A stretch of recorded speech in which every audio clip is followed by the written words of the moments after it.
You know, guys, with movies being dead, with nothing else happening right now for who knows, the foreseeable future, I thought it would be fun to take my old series, Aftermath, and apply it to movies that have already come out, i.e., movies you guys love. Earlier today, I put out a question: what movies do you love in the last 10 years? What are your favorite films from the last 10 years? And you guys gave me some amazing answers. And so what I wanted to do was I wanted to take a look at what I would put as an aftermath for Joker. We're going to be talking about its box office. We're going to be talking about its lasting appeal, what it did on home video. If you're a data-driven person like I am, then this particular series might be for you. And this whole thing is going to tie into my Patio commentary series, where these videos that I do will hopefully eventually be Patio commentary episodes, provided I can find the right guest to discuss the movie with. And since Joker was a highly controversial, amazing film from last year that won tons of accolades despite the media actively attempting to sabotage it, I thought it would be fun to talk about this for the aftermath. So if you don't know what this movie is, there's going to be some spoilers, but first let's talk about the synopsis. And that is: forever alone in a crowd, failed comedian Arthur Fleck seeks connection as he walks the streets of Gotham City. Arthur wears two masks, the one he paints for his day job as a clown, and the guise he projects in a futile attempt to feel like he's part of the world around him. Isolated, bullied, and disregarded by society, Fleck begins to a slow descent into madness as he transforms into the criminal mastermind known as the Joker. And this movie is an excellent character study. It's one of my personal favorites. I really like it. And this is a good summary of what the film is without giving too much away. At the end of the day, you know exactly what's going to happen, but it's the journey that's worth the experience. So why don't we talk about what it did financially? Because this is where it's a real interesting scenario. So coming over here to boxofficemojo.com, we can see that the budget was about $55 million. This was a low budget movie by Warner Brothers standards. They gave in to Todd Phillips pressuring them to make this movie. They wanted it to be a character study. They said, look, here's $55 million. And as a result, domestically, it pulled in $335 million. That was domestic.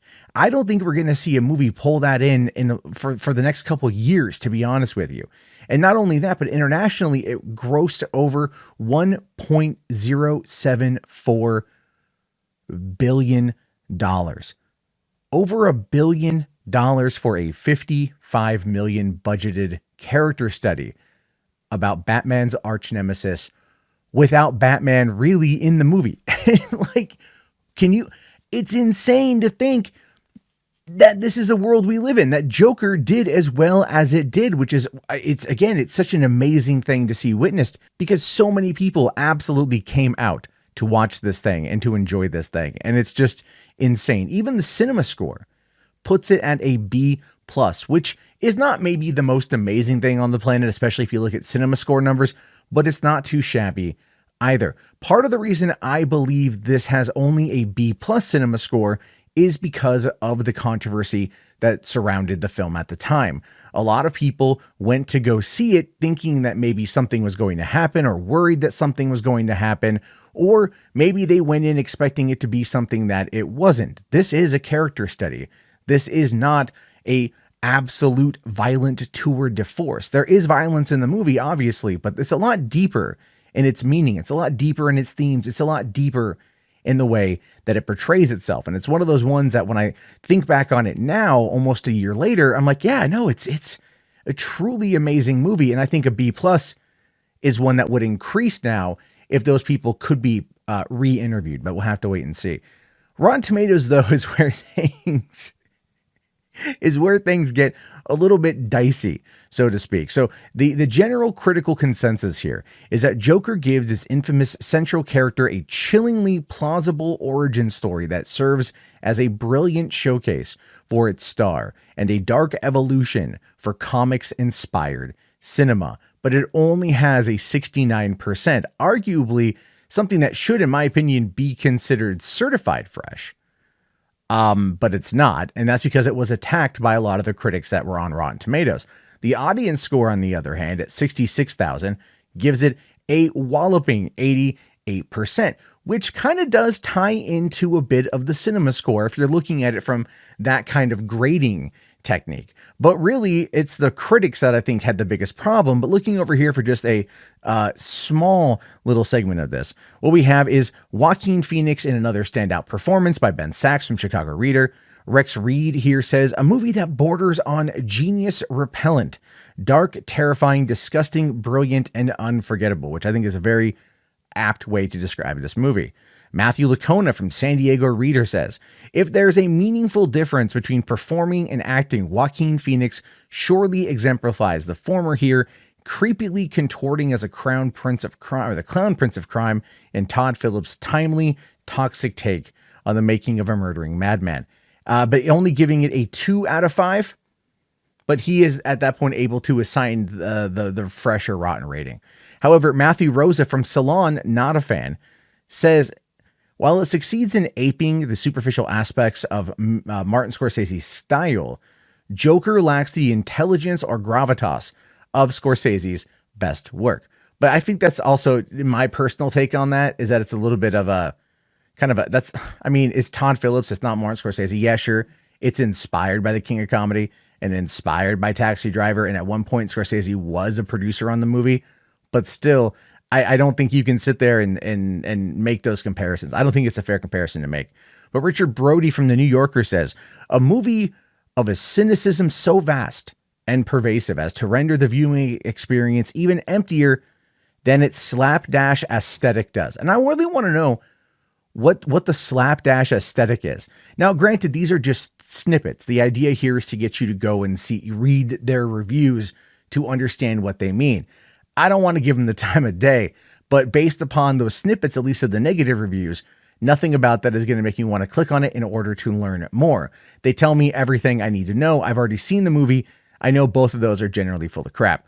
However, audience score, on the other hand, that 88%, this is what some people here are saying about it. Aldo G, who is a super reviewer, gives it 5 out of 5, saying, Gotham City has always represented the worst of America's urban cities. To my knowledge, Todd Phillips' Joker is the first Gotham-based film to explore how this DC Comics city is a breeding ground for homicidal maniacs. It's mesmerizing, disturbing, and while not for everyone, a masterpiece, which I agree with. Looking at the way Gotham is portrayed, obviously it's pulling from a lot of New York back in the early 80s and how terrible New York was back in the early 80s, all the problems that were going on, but just transporting it over to Gotham, and then adding on top of that the upper class versus lower class and the class war, which was a big factor involving in this movie. A lot of the interesting layers kind of come together. When they start to be peeled back, you go, oh, wow, yeah, I see what they're trying to do. And they're really trying to give, to make Gotham almost its own character in the film. And I think that was pretty brilliant. Dan M., super reviewer here, says, DC abandons their cinematic universe and attempts to revive Batman franchise with the indie character drama Joker. Well, that's not necessarily true anymore, but this is also from February. The story follows a psychologically disturbed clown named Arthur Fleck, who's an aspiring comic as he's fired from his job. And he goes on to talk more about the movie, but he gives it 3 out of 5 stars, which isn't bad. Then you've got John H., another 4.5 stars, saying that positive, the acting, the script, the cinematography, the iconic makeup, and the visual effects. The negative, the lack of supporting cast, relies on older films for substance and can be slow. And those are all valid criticisms, both for pro and negative. But it's good to read what someone like John and Dan and Aldo think of the movie, because I always like to know what my friends think about these movies before I go see them or after I go see them. I put more stock and more faith, believe it or not, in the average man than I do the other critics. And I think a lot of people do as well, especially in the age of social media, because any critic can now be this massive success talking about films. I know that I'm currently trying, but let's talk about Joker on home video, because this is a $1 billion movie. This is a $1 billion film. So how did it do? How did it fare on home video? Well, looking again at the numbers here, we can see that it pulled in estimated wise Estimated DVD sales were 12 million. Estimated Blu-ray sales were 29 million, giving it a total at this point of 42,315,393. Now, that doesn't include digital sales. It doesn't include, I believe, maybe 4K. I don't know if that was released at the time, but this is just the charts that we have. And unfortunately, as time goes on, physical media, I'm hoping doesn't die off as much as others are trying to claim that it will, but we're going to get fewer and fewer bits of information about how these particular movies do. And but let's take a look here at just the chart when it came out, because it debuted at number 1 with 487,000 units being sold on Blu-ray.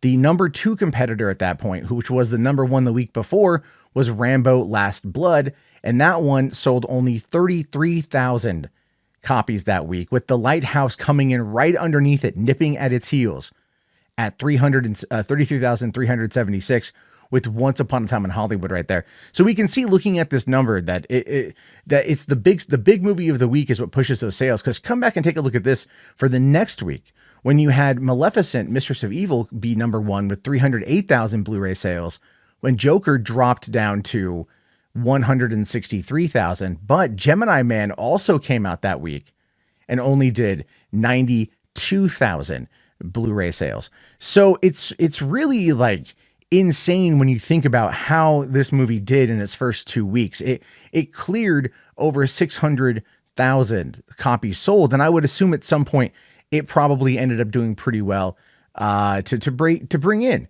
that 29 million. Although if you look here, it's got 12 million in total spending for the first week, and then total spending for the second week added an additional 4 million.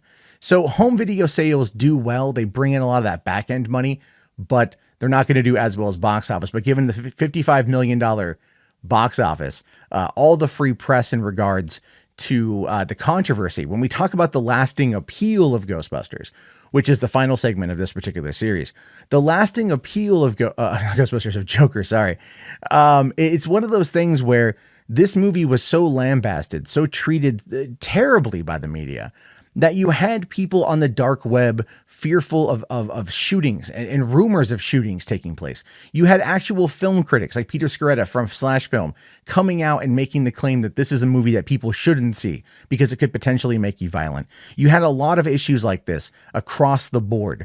And unfortunately, it's terrible in my eyes how this movie was mistreated. But at the end of the day, it won. It won bigger, and it won more than literally any other film that's been treated this way by the media in and of itself. And I just find that to be so fascinating. I find that to be so interesting. And it's a true testament to the content of the film, the concept of the film, and its overall performance with the average Joe. Because when you think about the average person out there looking at the West Coast elite, so to speak, the Hollywood elite, so to speak, and then the orbiters, i.e. the bloggers that are trying to attack this movie as a way to maybe like defend their masters, I have no idea.